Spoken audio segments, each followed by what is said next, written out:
जय महाकाल, जय माँ काली। दोस्तों, आप सभी का मेरे यूट्यूब चैनल अघोरी माँ काली की शादी का चैनल में बहुत-बहुत स्वागत है। आशा करती हूँ कि आप सभी स्वस्थ होंगे, तंदुरुस्त होंगे, खुशहाल होंगे। मैं आप सबसे बहुत-बहुत धन्यवाद देना चाहती हूँ कि आप सभी मुझे इस तरह से प्यार देते हैं, मेरे चैनल को लाइक, शेयर एंड मुझे कमेंट्स करते हैं।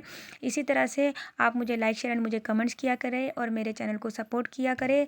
मैं महादेव और माँ काली से आप सबके लिए दुआ करूँगी कि जिस तरह से आप मुझे सपोर्ट करते हैं, प्यार देते हैं मेरे चैनल को, इसी तरह से महादेव और माँ काली का आशीर्वाद भी आप सब पर बना रहे। और आप कमेंट्स में ज़रूर जय महाकाल और जय महाकाली लिखा करें ताकि महादेव और महाकाली का आशीर्वाद आप सब पर हमेशा बना रहे। मैं आप सबको बोलना चाहती हूँ कि अगर आप पहली बार मेरे चैनल पर आए हैं तो प्लीज़ मेरे चैनल को ज़्यादा से ज़्यादा लाइक, शेयर एंड मुझे कमेंट्स ज़रूर करें। और मैं आपसे एक बात और बोलना चाहती हूँ कि मैं आप सबसे क्षमा माँगना चाहती हूँ। क्यों?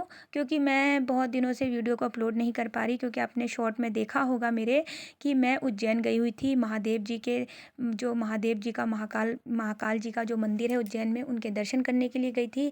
तो मैं इसी कारण से थोड़ी-सी व्यस्त थी, इसी कारण से मैंने वीडियो अपलोड नहीं करी। इस चीज़ के लिए मैं आपसे क्षमा माँगती हूँ। तो आइए मैं आपको बताना चाहती हूँ कि बहुत लोग मुझे कमेंट्स के माध्यम से पूछते हैं कि जी हमारे ऊपर शक्ति आती थी, अब आनी बंद हो गई है, या हमें अनुभव होने बंद हो गए, तो ऐसा क्यों होता है, क्यों हुआ हमारे साथ?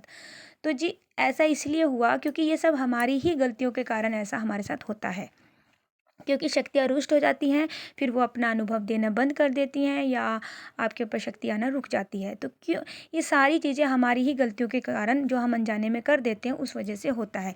तो इसी चीज़ पे मैं आज जानकारी लेकर आई हूँ कि वो कौन-सी गलतियाँ हैं जो हम करते हैं जिसके कारण शक्तियाँ रुष्ट हो जाती हैं। तो देखिए, सबसे पहले गलती तो ये है कि जब आपको शक्ति अपने सपने के माध्यम से अनुभव देती है, जैसे अगर आपका कोई काम कर रहे हैं उसका अनुभव आपको पहले से ही हो जाता है और वो ही अनुभव आप अपने अपने जो आपके परिवार वाले हैं, जो आपके सगे संबंधी या मित्र दोस्त हैं, जो भी हैं, आप उन्हें बता देते हैं कि मुझे तो ऐसा-ऐसा अनुभव हुआ, ऐसा-ऐसा होने वाला है। ये चीज़ आप उन्हें पहले से बता देते हैं। तो ऐसा होता है कि शक्तियाँ रुष्ट हो जाती हैं। तो इसलिए आपको इस तरह से ये गलती नहीं करनी। अगर आपको सपने के माध्यम से कोई भी अनुभव होता है तो वो अपने कितने भी प्रिय, आपके कितने भी प्रिय क्यों ना हो कोई भी, आपको वो चीज़ें नहीं बतानी है, अपने अनुभव किसी को नहीं बताने। हाँ, अगर आपके कोई गुरु हैं तो आप अपने गुरु को ज़रूर बता सकते हैं, क्योंकि गुरु जो होते हैं वो आपको मार्गदर्शन देते हैं आगे बढ़ने का। इसलिए आप अपने अनुभव को अपने को ज़रूर बता सकते हैं और गुरु के अलावा आप किसी को ना बताएं। दूसरी गलती आप क्या करते हैं कि आप अपने पूजा का एक समय नहीं रखते। जैसे कि आपने सुबह में पूजा 4 बजे करी या 6 बजे करी, तो आप कभी अगले दिन तो आप 8 बजे कर रहे हैं, 7 बजे कर रहे हैं, शाम को आप 7 बजे कर रहे हैं, 6 बजे कर रहे हैं, इस तरह से नहीं करना। आपको अपनी पूजा का एक समय रखना है। अगर आप सुबह में 6 बजे कर रहे हैं तो 6 बजे ही करें। अगर शाम को आप 7 बजे कर रहे हैं तो 7 बजे ही करें। ऐसा ना करें कि सुबह 6 बजे कर रहे हैं, अगले दिन आप 8 बजे कर रहे हैं, कभी तो आप कर ही नहीं रहे। आप कहेंगे कि चलो आज तो छोड़ देता या छोड़ देती हूँ, फिर अगले दिन कर लूँगी। ऐसा नहीं करना। आपको एक ही समय रखना है। सुबह या शाम जब भी आप पूजा करते हैं, आपको एक ही समय रखना है। तो आपको अपनी पूजा का एक समय निर्धारित करके चलना है कि मुझे इस समय पर पूजा सुबह करनी है और इस समय पे पूजा मुझे शाम को करनी है। और अगर आपको कहीं बहुत ज़रूरी कहीं जाना है तो आप कोशिश ये करें कि अपनी पूजा को करके जाए, या पूजा के समय जो आपका समय होने वाला है उससे पहले आप अपने काम को निपटा के वापस आ जाएँ और अपनी पूजा को करें। तो आपको अपना एक समय बना के चलना है। तीसरा आपने गलती ये नहीं करनी तीसरी गलती आपको ये नहीं करनी कि जो आप, जैसे अगर आप कोई मंत्र जप करते हैं तो आप जो माला यूज़ करते हैं या जो आसन आप यूज़ करते हैं, तो आप क्या करते हैं, कई बार कई लोग क्या करते हैं कि चलो जी मेरे इस माला से मेरा भाई भी मंत्र जप कर लेता है। अगर आपके परिवार में कोई और भी मंत्र जप कर रहा है तो वही माला आप उनको दे देते हैं, ले लो जी आप इसी माला से जप कर लीजिए या इसी आसन को यूज़ कर लीजिए। ऐसा आपको बिल्कुल नहीं करना। जो आप अपने लिए आसन रखते हैं वो आसन सिर्फ आपको अपने लिए ही यूज़ करना है, और जो माला से आप जप करते हैं वो माला भी आपको अपने लिए ही रखना है। आप उनको अपने परिवार वालों में अगर कोई दूसरा इंसान भी जप कर रहा है तो आप उनको दूसरी माला या दूसरा आसन ला के दे सकते हैं, लेकिन जो आप यूज़ कर रहे हैं माला और आसन, आपको वो अपने लिए ही रखना है, किसी दूसरे को नहीं देना है। चौथी गलती आपको ये नहीं करनी कि अगर आप कोई परहेज करके चल रहे हैं, जैसे कि आप पूजा के समय, पूजा और आराधना करने के समय पूजा कर रहे हैं और आपने ये मन में संकल्प कर लिया कि जी मैं तो लहसुन प्याज का परहेज करूँगा या करूँगी, या मांस मदिरा का परहेज करूँगा।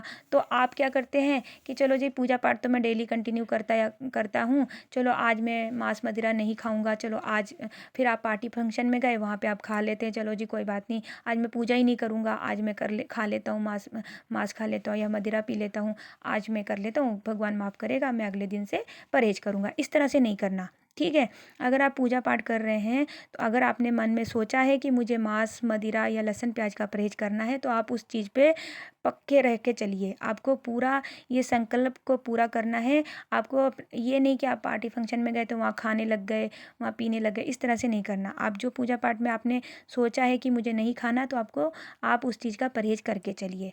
और 5वीं चीज़ आपको ये गलती नहीं करनी, 5वीं गलती आपको ये नहीं करनी कि क्या होता है, कई लोगों पे शक्तियाँ आती हैं और उन्हें पता नहीं होती कि वो शक्ति किस देवता की आ रही है, तो वो भगत या तांत्रिकों पर घूमने लग जाते हैं और अपने सर पे हाथ रखवाने लग जाते हैं। तो आपको किसी का भी अपने सिर पे हाथ नहीं रखवाना। आप क्या होता है कि जब हम किसी भगत या तांत्रिक पे जाते हैं और वो सर पर हाथ रख देते हैं, तो उनको ये पता होता है कि इनके ऊपर ये शक्ति आ रही है, तो वो आपकी शक्तियों को छीन लेते हैं। तो इसलिए आपको किसी भी भगत या ओझा का हाथ अपने सर पर नहीं रखवाना। और छठी और आखिरी गलती आपको ये नहीं करनी कि जैसे सूतक और पातक होता है, तो आप किसी के घर का खाना ना खाएँ। क्या होता है कि सूतक और पातक में तो ख़ास तौर पे खाना नहीं खाना चाहिए। हाँ, अगर जैसे मान लो किसी घर में बच्चा हुआ है, तो उनके घर का खाना बना हुआ नहीं खाना, या कोई मर गया है तो उनके घर का बना हुआ नहीं खाना। हाँ, अगर किसी घर में बच्चा हुआ है, अगर उन्होंने अलग से कहीं पार्टी रखी है, तो आप उस पार्टी का खाना खा सकते हैं, लेकिन उनके घर का खाना बना हुआ नहीं खाना। तो ये 6 गलतियाँ थी जो मैंने आज आपको बताई हैं कि आपको कौन-कौन सी गलती नहीं करनी। इस गलतियों को अगर आप ध्यान में रख के चलेंगे, तो आपके साथ कभी भी ऐसा नहीं होगा कि शक्तियाँ आपको सपने के माध्यम से अपना अनुभव देना बंद कर दे। और अगर आपके साथ ऐसा हो गया है कि सपने के माध्यम से आपको अनुभव होने बंद हो गए हैं, या फिर आपको शक्ति आनी बंद हो गई है, तो आप अपने मंदिर, नज़दीक के मंदिर में जाइए। वहाँ अपनी जिस भी देवी या देवता से आप पूजा करते हैं, उनके आप आगे आप अरदास लगाइए कि हे मेरे देवी या देवता, जिसको भी आप मानते हैं, उनके आगे क्षमा याचना कीजिए, उनके आगे दक्षिणा रखिए, उनसे बोलिए कि जिस तरह से आप मुझे पहले अनुभव देते थे, प्लीज़ उसी तरह से मुझे अनुभव वापस आने लगे। और जो भी मैंने अनजाने में गलतियाँ भूल करी है, मैं आगे से इस तरह से गलती नहीं करूँगा या करूँगी। ठीक है? इस तरह से आप अपनी क्षमा याचना कीजिए उनसे। तो आशा है कि आपको मेरी ये बताई हुई जानकारी अच्छी लगी, और आप ज़्यादा से ज़्यादा मेरी वीडियो को लाइक, शेयर, मुझे कमेंट ज़रूर किया कीजिए। और मैं पूरी कोशिश करूँगी कि मैं रोज़ एक नई जानकारी के साथ आपके पास वीडियो अपलोड करती रहूँ। तो जय महाकाल, जय माँ काली।